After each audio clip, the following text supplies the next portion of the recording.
Kanalımdan ve mutfağımdan herkese merhabalar. Bugün sizlere çok lezzetli bir tarif vermek istiyorum. Hamuru sosise dolayarak kızartılan lokma lezzetinde içi dolu dolu muhteşem bir tarif. Tarifimize hiç bekletmeden direkt hamurumuzu hazırlayarak başlayalım. 2 su bardağı ılık suyu uygun bir kaba alalım. Üzerine 2 tatlı kaşığı toz şeker ekleyelim. 1 küçük paket kuru maya ekledikten sonra karıştıralım. Şöyle 2-3 dakika mayanın kabarmasını bekleyelim. 1 adet yumurta ekleyelim kabardıktan sonra. Karıştıralım. Biraz un ilavesi yaparak karıştırmaya devam edelim. 1,5 tatlı kaşığı tuz ilavesi yapalım. Toplamda 4 su bardağı un kullandım. Unu azar azar ekleyerek sürekli karıştıralım. Dilerseniz bu aşamada mikser kullanabilirsiniz.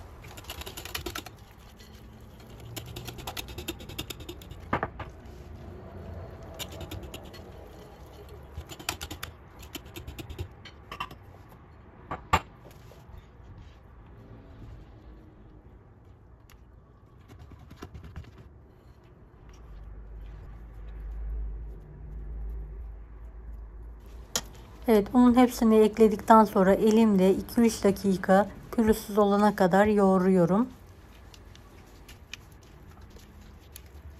Bayağı cıvık bir hamur oluyor. Lokma hamuru kıvamında olması lazım.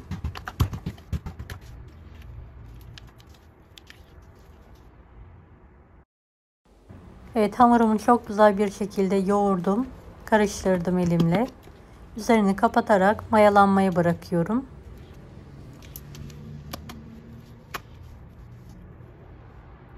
Evet, gördüğünüz gibi hamurum mayalandı. Kısa bir sürede mayalanıyor. Üzerindeki streç filmi alıyorum hemen.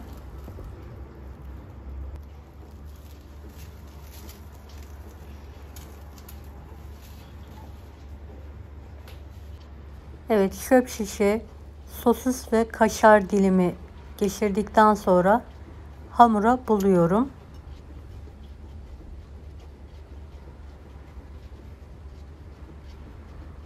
Evet, çöp şişim biraz ince olduğu için dolamakta zorlanıyorum. İki elinizi kullanarak dolayabilirsiniz veya kalın bir çöp şiş kullanabilirsiniz. Daha sonra galeta ununa bulayalım. Her tarafına gelecek şekilde bulamamız önemli. İsterseniz sade sosise de bulayabilirsiniz hamurunuzu. Ben bir kısmını sade, bir kısmını kaşarlı, bir kısmını da sade kaşarlı olacak şekilde hamura buladım. Evet, malzemem bitene kadar hamura bulamaya devam ediyorum.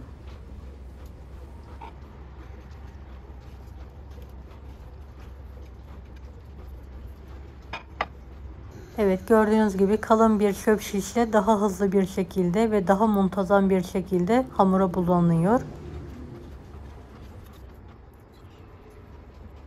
Sizler için her yöntemi denedim.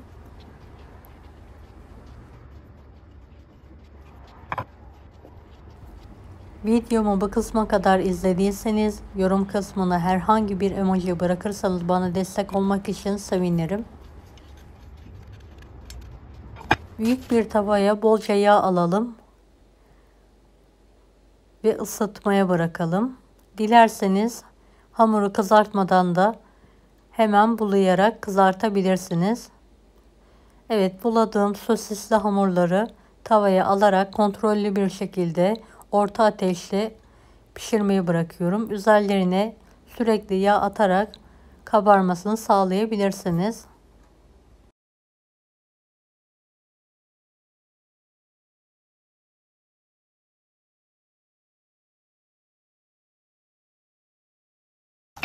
Evet, kızaran hamurlarımı servis tabağına alıyorum. Fazla yağına süzerek.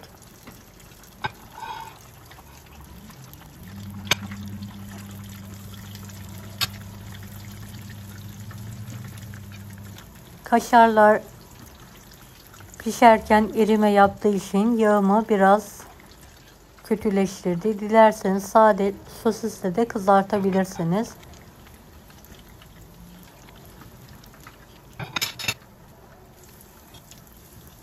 Direkt hamuru bulayarak yağda kızartmak daha muntazam oluyor. Onu keşfettim.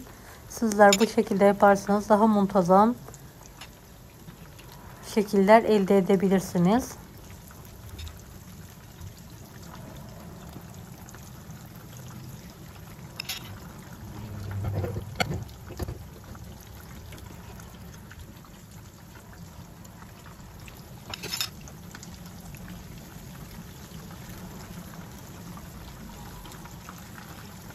Kalanları aynı yöntemle kızartmaya devam ediyorum.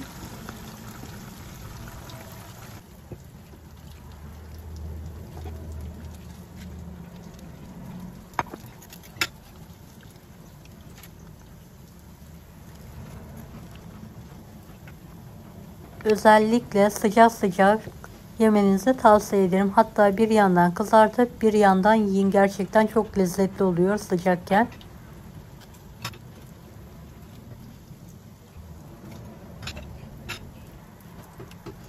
Evet, kalanları da pişirdikten sonra hamurumu küçük bir kaşıkla normal lokma döker gibi döküyorum.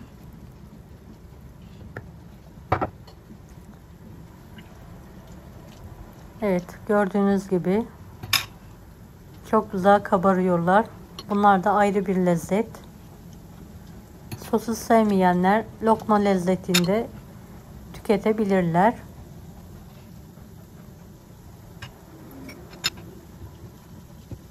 Evet, kalan hamurlarımı dökmeye devam ediyorum. Bir yandan döküyorum, bir yandan da pişiriyorum.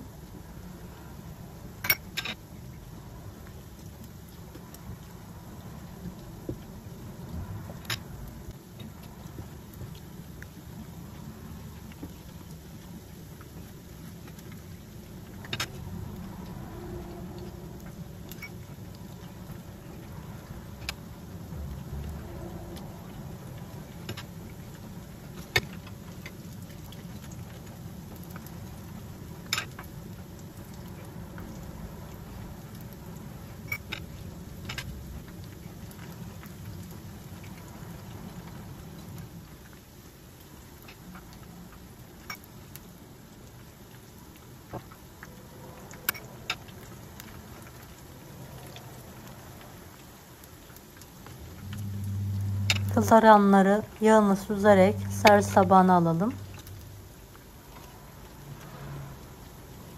Evet, kalan lokmaları da dökmeye devam ediyorum hala.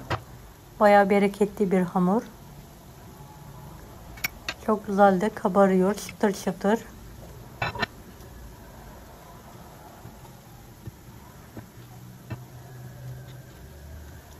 Kızaran lokmalarımı servis tabağıma alıyorum. Kalanlarını da aynı yöntemle pişiriyorum. Evet, bir tanesinin tadına bakmak istiyorum.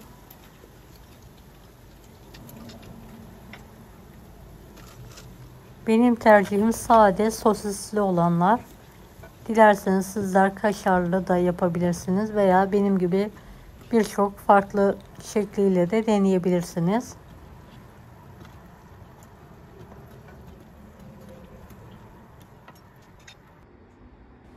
Evet, yakından tekrardan sizlere göstermek istiyorum.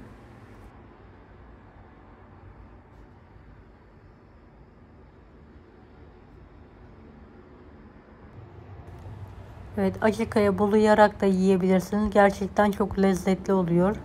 Veya mayonez, ketçapa da bulayabilirsiniz. Evet, çıtır çıtır çok lezzetli oldu gerçekten. Mutlaka denemenizi tavsiye ederim.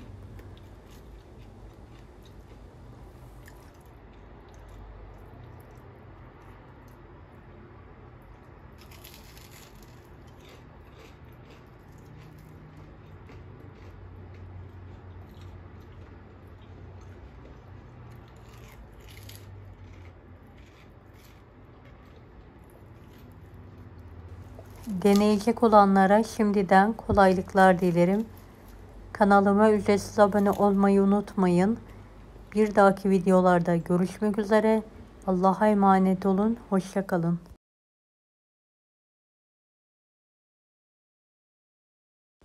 Daha farklı tarifler için bunları da izlemeyi unutmayınız.